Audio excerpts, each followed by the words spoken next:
Hello everyone, this is Nilesh Kumar Gupta and you are watching NG physics classes. पिछले term पे मैंने आप लोगों को प्रिज्म का डेफिनेशन बताया था और इसके साथ साथ मैंने आपको ये भी बताया था कि एंगल ऑफ डेविएशन होता क्या है, राइट। तो वहां पर मैंने बताया था एंगल बिटवीन द इंसिडेंट रे एंड द इमर्जेंट रे is called angle of deviation. Yes और नो? क्लियर है हम सभी को? आज हम लोग आगे बढ़ने जा रहे हैं। अगला वो क्वेश्चन मुझसे कह रहा है कि भैया ये कोई प्रिज्म है। अब हमें मालूम है प्रिज्म ग्लास का बना होता है, ग्लास की भी वैरायटी होती है, क्राउन ग्लास के प्रिज्म भी होते हैं, फ्लिंट ग्लास के प्रिज्म भी होते हैं, है ना। इन ग्लासेस की अलग अलग वैरायटी है। तो वो कह रहा है ये जो प्रिज्म है ना, तो प्रिज्म के रिफ्रैक्टिव इंडेक्स के लिए फॉर्मूला ड्राइव कीजिए। Is telling you drive the relation for the refractive index for the material of the prism. Prism जिस मटेरियल का बना हुआ है उसके लिए रिफ्रैक्टिव इंडेक्स के लिए फॉर्मूला हमें ड्राइव करना है। क्वेश्चन समझ गए? अभी मैं इस फॉर्मूले को प्रूव करूंगा। ये फॉर्मूला है mu is equal to sine A plus delta M by two upon sine A by two. ये फॉर्मूला बिल्कुल चकाचक याद होना चाहिए। म्यू बराबर sine A plus delta M by two upon sine A by two. यहीं कहीं चिपका मारो इस फॉर्मूले को, यहीं कहीं याद कर मारो। Clear? Mu is equal to sine A plus delta M by two upon sine A by two. Clear है? क्या बोला मैंने? Mu is equal to sine A plus delta M by two upon sine A by two. ऐसा नहीं लग रहा कहीं ना कहीं ये स्नेल्स लॉ है? Mu is equal to sine I upon sine R. I की जगह बता सकते हो क्या आया है? ये भी अपने आप में एक फॉर्मूला हो गया। आई की जगह आ गया A plus delta M by two, R की जगह ए बाई टू। ये भी एक फॉर्मूला है। क्लियर? आर बराबर ए बाई टू, आई बराबर A plus delta M by two और mu is equal to sine A plus delta M by two upon sine A by two. Formula बिल्कुल टकाटक याद होना चाहिए आपको अच्छे से। क्लियर? और यही फॉर्मूला हम लोग प्रूव करने जा रहे हैं। तो आप लोग तैयार हैं? इससे पहले कि मैं इस फॉर्मूले को प्रूव करूं, मैं आप लोगों से कुछ जानना चाहता हूं। ट्राइंगल के 3 एंगल का सम कितना होता है? 180 डिग्री हम सब लोग जानते हैं। क्वाड्रिलेटरल के 4 एंगल का सम 360 डिग्री, ये भी आप जानते हो। ठीक है। ट्राइंगल में exterior angle is equal to the sum of the interior opposite angles, ये भी आप जानते हो। ये सब जानते हो ना, पढ़ भी चुके हो, मैंने अप्लाई भी कर चुके हो। चलिए, अगर ये सब बातें आप लोग जानते हैं तो फिर मैं अगले डेरिवेशन की तरफ आता हूँ। ध्यान से सुनिएगा सब लोग, ठीक है? Ready everyone? पूरा अटेंशन आप लोग बोर्ड पे देखेंगे, है ना। बोर्ड पे अगर आप पूरा अटेंशन देंगे तो आपको समझ में आएगा। क्लियर? देखिएगा सब लोग ध्यान से। तो मैं इस फॉर्मूले को प्रूव करने जा रहा हूँ, है ना। Mu is equal to sine A plus delta M by two upon sine A by two. चलिए, ठीक है। वैसे इससे पहले कि मैं इस क्वेश्चन को सॉल्व करूं, आप लोगों से थोड़ी बहुत बातें और जान लेता हूं। जरा मुझे जरा ये बताओ कि जैसे सपोज करिए ये आई है, ये पूरा आई है और ये R1 है, तो मुझे बता सकते हो ये कितना है? इस पूरे आई में से ये R1 माइनस कर दूंगा तो आई माइनस R1। ये बोला जो समझ में आया? हाँ, अभी ऐसे करूंगा तो बुरा तो नहीं लगेगा? अच्छा, ये लाइन है, इस लाइन पे मैंने यहाँ पर कोई नॉर्मल ड्रॉ कर दिया तो ये एंगल कितना होगा? समझ में आता है आपको? अच्छी बात है।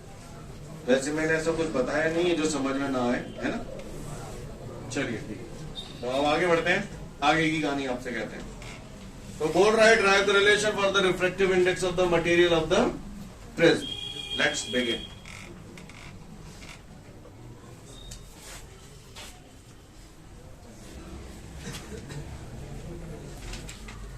ये मैंने यहाँ पर क्या बना दिया है? प्रिज्म। सब लोग देख पा रहे हैं प्रिज्म को प्रॉपर? प्रिज्म को मैंने नाम दे दिया A B C, right guys? This is known as angle of the prism. बोलो भैया।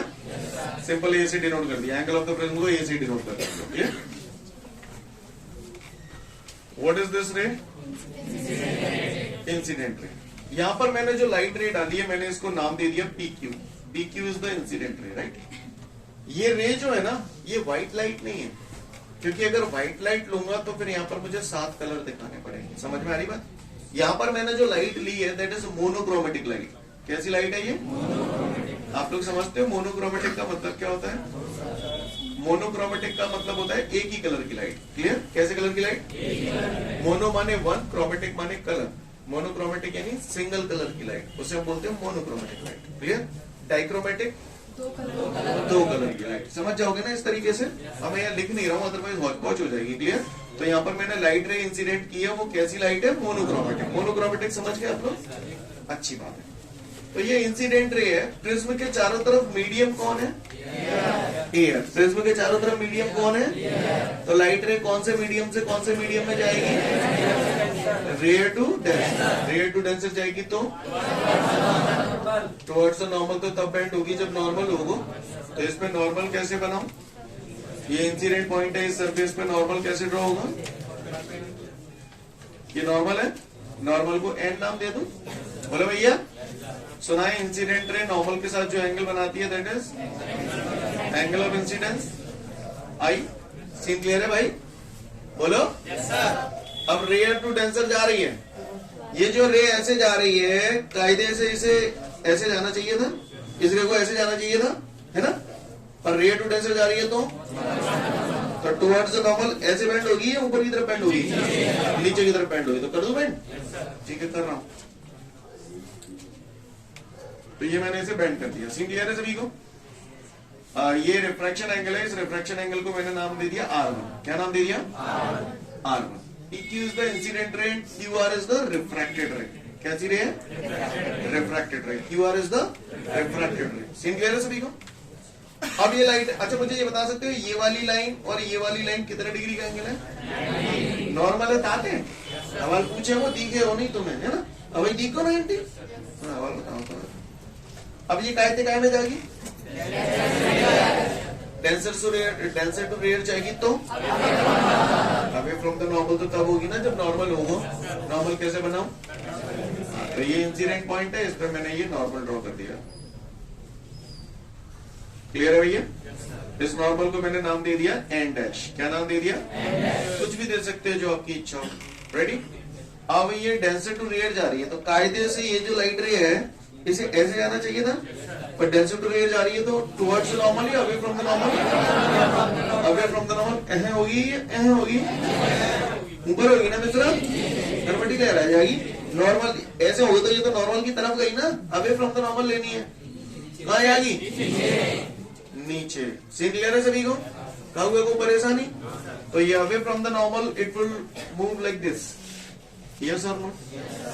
तो दिस इज द एमर्जेंट रे RS, PQ is the incident ray, QR is the refracted ray and RS is the emergent ray. Scene clear है? इस surface के लिए अगर देखा जाए तो ये इंसिडेंट रे हो गई, ये रिफ्रैक्टेड रे हो गई। इंसिडेंट रे नॉर्मल के साथ जो एंगल बनाती है that is known as incidence angle. इस एंगल को मैंने नाम दे दिया R2। क्या नाम दे दिया? R2। और ये एमर्जेंट रे है, ये नॉर्मल से जो एंगल बनाएगी इस एंगल को मैंने नाम दे दिया E। ई बोले तो एग्जिट एंगल। आपको याद है? Emergence angle, angle of emergence, पहले भी कराया मैंने, है ना? याद आ रहा है इसी? अच्छी बात है। यहां तक नजारा किसी को कोई दिक्कत? सबको भाषा समझ में आ रही है? पक्का? अच्छी बात। अगर बेटा ये बात आप सारी समझ गए तो आगे बढ़ते हैं। A B C, यहाँ पर ये दोनों इंटरसेक्ट कर रही है तो इस पॉइंट को मैंने नाम दे दिया D। ठीक है भैया? मैंने सुना है इंसिडेंट रे और एमर्जेंट रे के बीच जो एंगल बनता है उसे एंगल ऑफ डेविएशन कहते हैं। यस और नो? क्या कहते हैं? कौन से लेटर से डिनोट करते हैं इसको? डेल्टा से। कैसे डिनोट करते हैं? तो गौर से देखिए, इंसिडेंट रे ऐसे जा रही है तो कायदे से इसे स्ट्रेट जाना चाहिए। It should move like this. Yes और नो? बात समझ में आ गई? इंसिडेंट रे को ऐसे जाना चाहिए था, पर ये फाइनली डेविएट होके ऐसे निकल रही है। तो यहाँ से जो बंदा देख रहा होगा उसको ये रे कहीं ना कहीं पीछे से आती अपीयर होगी। बोलो भैया, लिसन एवरीवन, जिस लाइट रे को ऐसे जाना चाहिए था वो ऐसे डेविएट हो गई। यानी कितनी डेविएट हो गई? यहां से यहां तक। बोलो भैया, इस एंगल को हम लोग बोलते हैं डेविएशन एंगल। कौन सा एंगल बोलते हैं? It is denoted by the letter delta. I hope you understand. Scene clear है? इस पॉइंट को मैंने नाम दे दिया K। कुछ भी दे सकते हैं जो आपकी इच्छा हो। तो यहाँ तक नजारा सबको क्लियर है? यारो, मैंने बचपन में ये सुना है कि ये क्रॉस बन रहा है, अगर ये एंगल 30 है तो ये क्योंकि वर्टिकली अपोजिट एंगल है। अब N वाली लाइन को देखिए, यहाँ पे खत्म है, और P वाली लाइन को देखिए, K पे खत्म है। मुझे बता सकते हो ये एंगल कितना है? क्योंकि वर्टिकली अपोजिट एंगल है। ये आई है तो ये भी आई है। बोलो भैया, ये तो बताइए, समझ में यहाँ आई है? आई है तो मुझे बता दो एंगल कितने होंगे? देख देख के तो नहीं बोल रहे, पापा याद होता है। ये हो गया ई। सेम क्लियर है? आगे बढ़ो। मुझे बता सकते हो ये एंगल कितना है? अब तो तुम 100% देख नहीं बोल रहे हो। आई माइनस आर। ये कितने गए? मैंने पूछी ना तो फिर तुमने कैसे बता दी?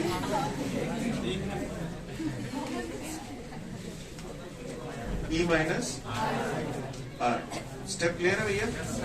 यहां तक किसी को कोई दिक्कत? सबको क्लियर है? तो आइए देखते हैं, फिर हम लोग आगे बढ़ते हैं। इन ट्राइंगल के क्यू आर, सब लोग ट्राइंगल के क्यू आर पे फोकस करेंगे। इन ट्राइंगल के Q R, ready everyone? In triangle के क्यू आर, तो गौर से देखिएगा। इन ट्राइंगल के क्यू आर को देखिए जरा फिगर में, स्पेशली उसकी साइडों को देखिए और उन्हीं साइडों के बीच कौन से एंगल बन रहे हैं वो देखिए। देखिए फटाफट और बताइए मुझे कौन कौन से एंगल आपको नजर आ रहे हैं। के क्यू आर अगर साइडों को मैं देखूं, के क्यू आर, ये 3 साइडों से मिलकर बना है। इन साइडों के बीच में कौन कौन से एंगल बन रहे हैं? एक तो समझ लो, एक बन रहा है आई माइनस R1 और एक बन रहा है ई माइनस R2। तीसरा वाला नहीं बनना है। यानी कैसे एंगल बनना है? इंटीरियर या एक्सटीरियर? तीसरा इंटीरियर नहीं बनना है, लेकिन उसका कुछ याद आ रहा है? क्या? Exterior angle is equal to the sum of two interior opposite angles. Scene clear है? तो फाइनली मैं इसको ऐसे लिखूं, delta is equal to I minus R1 plus E minus R2, equation number 1। Scene clear है? किसी को कोई परेशानी? सबको बात समझ में आई? यहाँ तक आगे बढ़ जाऊं? आगे बढ़ता हूं। अगर ये बात आप लोगों को क्लियर है तो आगे की बात पे आता हूं। गौर से सुनिए सब लोग, है ना? चलिए देखते हैं। आप देखते हैं इन ट्राइंगल क्यूडीआर। इन ट्राइंगल क्यूडीआर को देखिए गुर्रा गुर्रा के, केवल उसकी साइडों को देखिए। क्यूडीआर की साइडों को देखो, आपको एहसास जगेंगे, है ना? क्यूडीआर क्लियर? क्यूडीआर QDR, इनकी साइडों को देखिए और इन साइडों को देखने के बाद इन साइडों के बीच में कौन कौन से एंगल बन रहे हैं? एक R1 दिखाई दे रहा है, क्योंकि देखो QDR यानी ये साइड है और तीसरी साइड ये वाली है। तो देखो जी वाली साइड और जी वाली साइड के बीच में R1 बनना है, इसके और इसके बीच में R2 बनना है, और तीसरा जो है बनना है। तो हमको मालूम है ट्राइंगल के 3 एंगल का सम 180 डिग्री होता है। तो ऐसे लिखो इसे, R1 plus R2 plus angle D is equal to 180 degree. बोला भैया? तो angle D is equal to 180। R1 R2 इधर लाऊंगा तो माइनस R1 माइनस R2, और आगे बढ़ाना है तो 180 माइनस कॉमन ले लूं तो R1 plus R2, equation number 2। यहाँ भी इक्वेशन नंबर 2 मान सकते, जरूरी नहीं है इस स्टेप पढ़ाना। क्लियर है? समझ गए यहाँ तक? किसी को कोई परेशानी? आगे बढ़ो, आगे बढ़ते हैं। इन क्वाड्रिलेटरल QARD, गौर से देखिए चारों साइडों को इसकी की। QARD की चारों साइडों को ध्यान से देखिए सभी लोग। QARD है ना, ये 4 साइड हैं। चलो यहां से शुरू करते हैं। ये एंगल कितना है? दिस इज एंगल A, तो इसे A लिख दिया। प्लस ये वाला एंगल कितना है? मैंने कही थी ना, कमीने ने दिखे वो नहीं आई वारे करपटी पर रहे पट पागल से। कमीनो जे वाली साइड और इस वाली साइड के बीच का एंगल है तो 90 है। जिम तो लेना पड़ेगा, तुम जनते क्यों ले रहे हो? जनते ले 90 है। सवाल बताओ तुम्हें नहीं लगते 90 है? देखे ना ने ज्यादातर लोग IPT आते हैं यहाँ पे, बाद में नहीं आई बात समझ में। सीन क्लियर है? ये हो गया, ये हो गया, ये एंगल D। बोलो बबुआ, ये कितना है? 90। समझ गए? Is equal to 360। Scene clear है सभी को? मैं उम्मीद करता हूं यहां तक आप लोग समझ गए होंगे। समझ गए? नहीं समझ गए? समझ गए? A प्लस 90 और 90 180। एंगल D की वैल्यू यहां से टांग दो, 180 माइनस R1 प्लस R2 बराबर 360। 180 और 180 360 तो 360 हलवा है यानी है। अब कहा बच्चों को A बराबर, आप बताओ क्या लिखो? R1 plus R2, equation number 3। नहीं है मेरी बात। सीन क्लियर है? किसी को कोई दिक्कत? आगे बढ़ो। अगर यहाँ तक आपको सारा नजारा क्लियर है तो आगे की बात करता हूँ। आगे मैं जो स्टेप लिखने जा रहा हूं वो आपको एज इट इज याद रखना होगा और अप्लाई करना होगा। क्लियर है? In case of minimum deviation, क्या? In case of minimum deviation, minimum deviation बोले तो ये जो आप डेविएशन एंगल देख रहे हैं डेल्टा, मैं चाहता हूं कि ये डेविएशन एंगल की वैल्यू कम से कम आए। क्या? कम से कम आए। तो एक्सपेरिमेंटली ये बात देखी गई है कि अगर आप इसकी वैल्यू कम से कम चाहते हैं तो ऐसी सिचुएशन में इंसिडेंस एंगल जो होता है that is equal to emergence angle, और ये जो R1 और R2 एंगल है ये दोनों बराबर आते हैं। तो इन दोनों को बराबर मैंने किसके मान लिया? R के। ये लेट किया हुआ है। क्लियर? समझ में आ रही बात? यानी जब ये एक्सपेरिमेंट किया गया तो मिनिमम डेविएशन एंगल की सिचुएशन में इंसिडेंस एंगल बराबर एमरजेंस एंगल आता है और ये दोनों एंगल हमेशा बराबर आते हैं। तो मैंने इन दोनों को बराबर R के मान लिया। क्लियर? तो ऐसी सिचुएशन में जो डेविएशन एंगल होगा वो मिनिमम होगा, इसलिए हम डेल्टा को लिख रहे हैं delta M, minimum deviation angle. Clear? Now put these value in equation first and third respectively। Scene clear है? तो सबसे पहले फर्स्ट में चिपकाऊं या पहले थर्ड में चिपका दो? थोड़ा आसान रहेगा आपके लिए। पहले थर्ड में चिपका देंगे फिर फर्स्ट में चिपका देंगे। तो थर्ड में चिपका रहा हूं। तो A बराबर R1 की जगह R2 की जगह R प्लस R 2R। तो 2 को नीचे ले आऊंगा तो R बराबर क्या हो जाएगा? A/2। इक्वेशन नंबर 4 का गलत कर दो मैंने। अब इसको काय में अप्लाई करूं? फर्स्ट में। तो डेल्टा की जगह डेल्टा M, बोलो भैया, is equal to I minus R1 की जगह R प्लस E की जगह E is equal to I minus R2 की जगह R। यहां तक क्लियर है सभी को? आगे बढ़ो। तो डेल्टा M बराबर I plus I 2I minus R minus के 2R। सीन क्लियर है यहां तक सभी को? आगे बढ़ रहा हूं, यही कर रहा हूं। तो डेल्टा M बराबर 2I माइनस 2R की जगह A/2 लिख दो। A/2, 2 से 2 कैंसिल, माइनस का ये इधर आएगा, प्लस का हो जाएगा। तो A प्लस डेल्टा M बराबर 2I। तो I बराबर कितना आ जाएगा यहाँ से?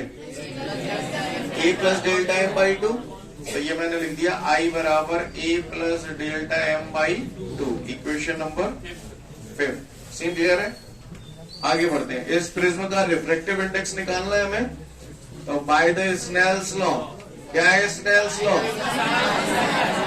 Mu is equal to sine I upon sine R। तो mu is equal to sine I की वैल्यू मैं ये निकाल चुका हूं। तो I की जगह मैंने टांग दिया यहाँ पर A plus delta M/2 upon sine R कितना है? R ये A/2 है ना। तो R की जगह मैंने लिख दिया A/2। I hope you understand. Seem clear है? This is the relation for the refractive index of the material of the prism. Mu is equal to sin A plus delta M/2 upon sin A/2. Clear है? क्या मैं उम्मीद करूं कि आप लोग इसे कर पाएंगे? सोच लो। 10 figure PQ is the incident ray, QR is the refracted ray and RS is the PQ कैसी लाइट है? मोनोक्रोमेटिक लाइट है। सीन क्लियर है? देख ले फटाफट फिर आगे बढ़ूंगा। वेल, उम्मीद करता हूं यहां तक आप सभी का क्लियर हो गया होगा। किसी ने पूछा what are the necessary condition to obtain the to obtain the minimum deviation angle.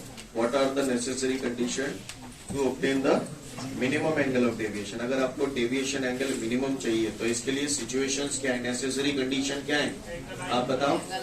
Angle I बराबर angle incidence angle is equal to the emergence angle, और दूसरा R1 and R2 must be equal. बात समझ में आई? और एक बात जो हमेशा ध्यान रखना, ओटी वगैरह में आ सकता है, अगर प्रिज्म मिनिमम डेविएशन एंगल की कंडीशन में रखा हुआ है, if the prism is capped in the position of minimum deviation angle, in that situation refracted ray is always parallel to the base. Clear? Refracted ray is always parallel to the base. Clear है? समझ में आ रही है बात सभी को? आगे बढ़ो।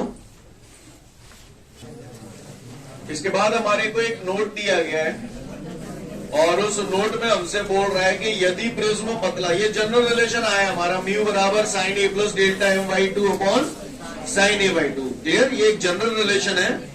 अब वो कह रहा है कि यदि प्रिज्म पतला हो, if the prism is thin, तो ऐसी सिचुएशन में एंगल ऑफ मिनिमम डेविएशन निकालने के लिए आप लोग क्या करेंगे? तो गौर से देखिएगा सब लोग। आपको मालूम है, ये बात मैंने आपको पहले भी बता रखी है कि साइन थीटा में, अभी रुको, पहले ये बताओ रिलेशन हम लोगों ने अभी भी 2 मिनट पहले पढ़ा है, mu is equal to sine A plus delta M by two upon sine A. Right guys? इसमें आई काय के बराबर है e plus delta M by two, R काय के बराबर है टी अपॉन। अब मेरी बात ध्यान से सुनिएगा, हमने ये बात पढ़ी है कि साइन थीटा में अगर थीटा बहुत ज्यादा छोटा होता है तो sine theta is approximately equal to theta. Sine नहीं पे कभी मैं साइन को का तो रही ले हुए बातें। Clear? Theta. Clear? Sine theta में अगर थीटा बहुत ज्यादा छोटा होता है तो sine theta is approximately equal to theta. ये बात आपको बताई थी या नहीं बताई थी? हाँ, याद है या भूल गए? कमीनो जेई चैप्टर में बताई थी, reflection formula from the spherical surface में। लिसन एवरीवन, साइन थीटा में अगर थीटा बहुत ज्यादा छोटा होता है तो sine theta is approximately equal to theta. In the same way sine A plus delta M by two लिखा हुआ है।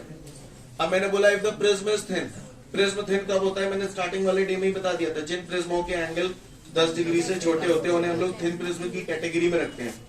अब प्रिज्म एंगल पहले से ही बहुत छोटा है, एंगल ऑफ मिनिमम डेविएशन, यानी ये भी अपने आप में एक स्मॉल वैल्यू है, और जहां में भाग होते हैं तो बहुत ज्यादा छोटी होगी। सही बोल रहा हूँ? तो चूंकि ये वैल्यू बहुत ज्यादा छोटी होगी तो ऐसी सिचुएशन में sine theta is approximately equal to theta. तो इसी तरीके से इसको मैं क्या लिखूंगा? If the prism is thin, mu is equal to A plus delta M by two upon A by two. Step समझ में आया आपको? क्यों लिखा मैंने ऐसा? क्योंकि प्रिज्म थिन है इसलिए। 2 से 2 टुनक दू।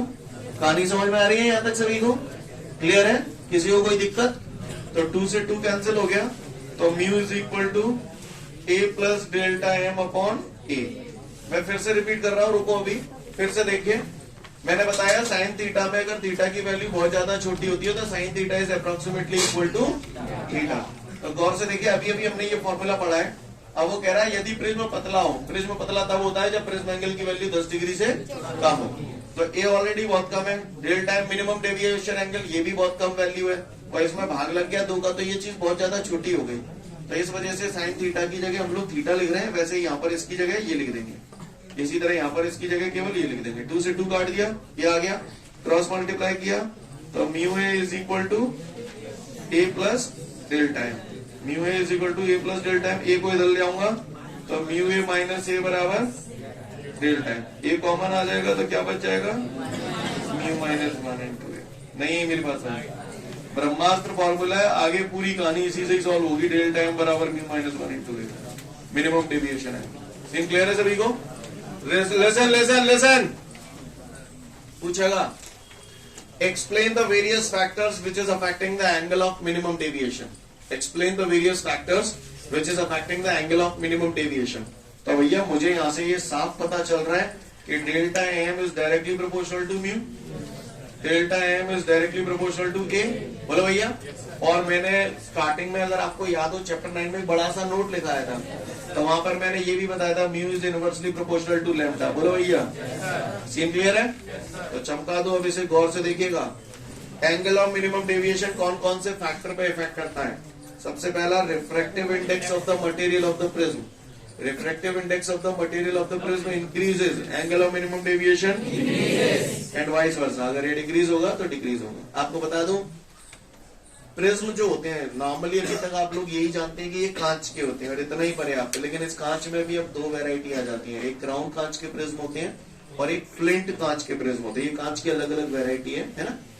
इसमें फ्लिंट कांच के जो प्रिज्म होते हैं ना वो ज्यादा हार्ड होते हैं, उनका रिफ्रैक्टिव इंडेक्स ज्यादा होता है, क्लियर। और क्राउन कांच के जो प्रिज्म है उसका रिफ्रैक्टिव इंडेक्स कम होता है। ये लिखा होगा आपके नोट्स में, मिल जाएगा आपको कहीं ना कहीं। पहले सुने तो मिनिमम डेविएशन एंगल अगर मुझे ज्यादा चाहिए तो मुझे कैसा प्रिज्म यूज करना चाहिए?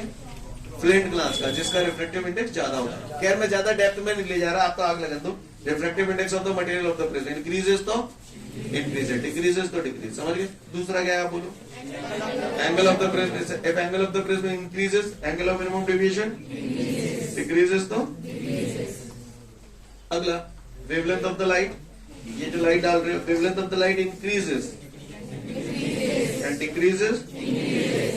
आप बता सकते हो अगर मैं एंगल ऑफ मिनिमम डेविएशन ज्यादा से ज्यादा चाहता हूं तो वेवलेंथ कम से कम होनी चाहिए, और वेवलेंथ कम से कम होनी चाहिए तो इसका मतलब कौन से कलर की होनी चाहिए? हाँ, किसी ने पूछा, ओटी आ गया एग्जाम में, भैया मिनिमम एंगल ऑफ डेविएशन कौन से कलर के लिए सबसे ज्यादा होता है? तो ये सबसे ज्यादा पूछ रहा है, ये सबसे ज्यादा किसके लिए होता है? तो ये सबसे ज्यादा उसी के लिए होगा जिसकी वेवलेंथ कम होगी, और वेवलेंथ कम किसकी होगी? किसी ने पूछा एंगल ऑफ मिनिमम डेविएशन सबसे कम कौन से कलर के लिए होगा? तो कम उसी के लिए होगा जिसकी वेवलेंथ, और वेवलेंथ सबसे ज्यादा रेड कलर की होती है। आपको मेरी बात समझ आई? तो ये नोट भी पढ़ लें और इसके बाद फैक्टर इफेक्टिव होंगे वो भी पढ़ लें। इसके बाद हमारे को एक न्यूमेरिकल दिया है, उसमें मुझे कह रहा है एक प्रिज्म है, थिन प्रिज्म है, उसने बोला है थिन प्रिज्म है, और वो थिन प्रिज्म है ना, लाइट रे को डेविएट कर रहा है by the minimum deviation angle 10 degree, then calculate the angle of the prism, ऐसा बोल रहा है आपको, है ना। और उसने यहाँ पर ये बोला है कि प्रिज्म जो है वो ग्लास का बना हुआ है। अब प्रिज्म ग्लास का बना हुआ है मतलब क्या हुआ?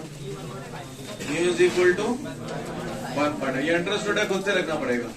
थिन प्रिज्म में तो डेल्टा एम बराबर mu minus 1 into A, yes और नो? डेल्टा एम अगर हमारा हो गया 10, म्यू कितना है 1.5, थोड़ा डायरेक्ट करूंगा, म्यू की जगह 1.5 रखूंगा तो 1.5 माइनस 1 0.5 इंटू 8, डेसिमल हटाऊंगा तो 0 बढ़ाऊंगा, 5 2 से 10, 10 2 से, और ए बराबर हमारा आ गया 20। सीन क्लियर है? Note it down. इसके बाद हमारे सामने अगला क्वेश्चन कह रहा है, वो कह रहा है एक प्रिज्म है ना, एक प्रिज्म है और 60 डिग्री एंगल वाला प्रिज्म है, तो प्रिज्म एंगल उसने 60 डिग्री दे दिया, और कह रहा है इसका रिफ्रैक्टिव इंडेक्स है √2। कितना है रिफ्रैक्टिव इंडेक्स इसका? √2। फिर वो कह रहा है कि अगर ये प्रिज्म मिनिमम डेविएशन की कंडीशन में रखा हुआ है तो कह रहा है calculate the minimum angle of deviation. Minimum angle of deviation बोले तो डेल्टा एम, बोले भैया। दूसरा आपको वो बोल रहा है, दूसरा क्या बोल रहा है? Angle of incidence. तीसरा आपको बोल रहा है एंगल ऑफ रिफ्रैक्शन, और चौथा आपको क्या बोल रहा है? Emergence angle. चौथा आपको क्या बोल रहा है? Emergence angle. सीन क्लियर है? Again I repeat the question. He is telling you there is a prism angle 60 degree and its refractive index is √2. If the prism is placed in the position of minimum deviation, then calculate the minimum deviation angle, incidence angle, refraction angle and angle of emergence. Ready everyone?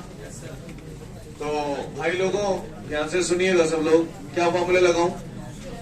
ध्यान रखना, prism angle यहाँ पर 60 degree है, तो ये पतला prism तो नहीं है, तो फिर ले दे के वही एक ही फॉर्मूला है हमारे पास। कौन सा है? Mu is equal to sine A plus delta M by 2 upon sine A by 2। Yes और नो? सीन क्लियर है? म्यू कितना है हमारे पास? √2। साइन ए बाई 2 को क्रॉस मल्टीप्लाई कर रहा हूं, तो साइन ए की जगह कितना चिपका दूं? 60/2। स्टेप समझ रहे हो ना आप लोग? फिर ये इधर sine 60 plus delta M by 2। Step समझ में आया भैया? 2 से 60 कैंसिल हो जाएगा 30 टाइम, और √2 तो ये हो गया। साइन 30 कितना होता है? 1/2 को ऐसे लिखू √2, तो ये हो गया हमारा sine 60 plus delta M by 2। √2 से √2 रूट जाएंगे, क्या बचा? 1/√2 साइन में कितने डिग्री पे होता है? हाँ 45 डिग्री, मतलब साइन 45 डिग्री लिख सकता हूँ 1/√2 की जगह। ये हो गया हमारा sine 60 plus delta M by 2। Sine से साइन कैंसिल हो जाएंगे, तो फाइनली हमारे पास बचेगा 45 is equal to 60 plus delta M by 2।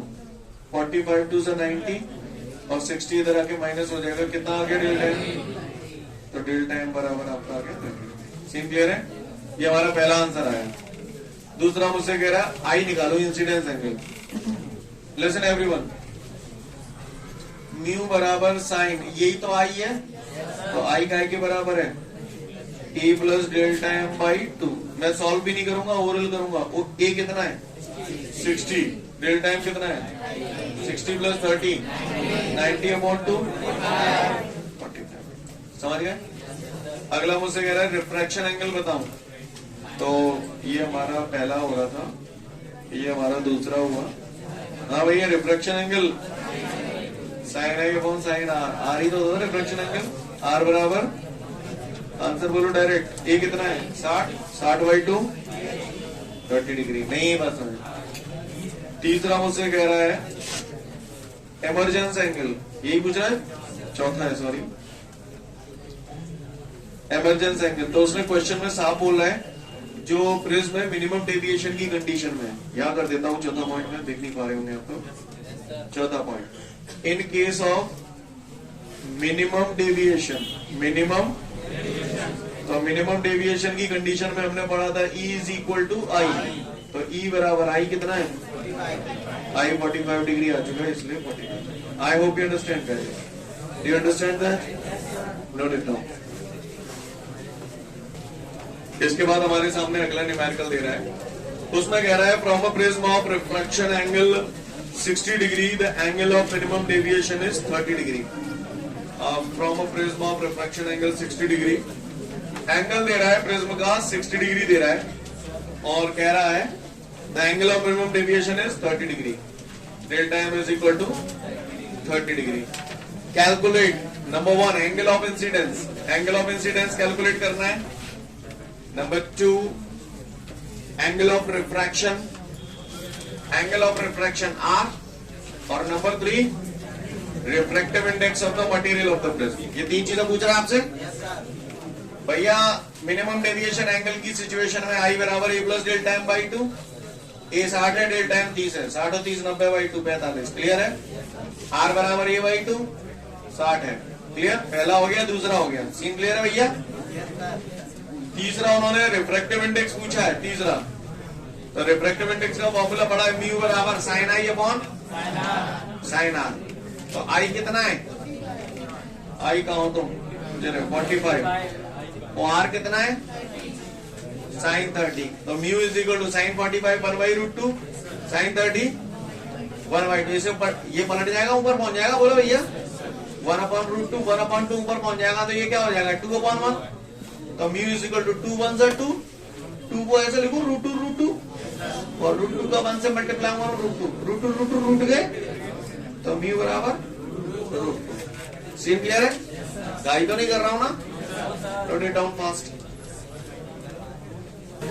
ठीक है, तो फिर आज के लिए पर्याप्त है, कल फिर मिलते हैं। Thank you everyone, have a great day to all of you guys. जय हिंद।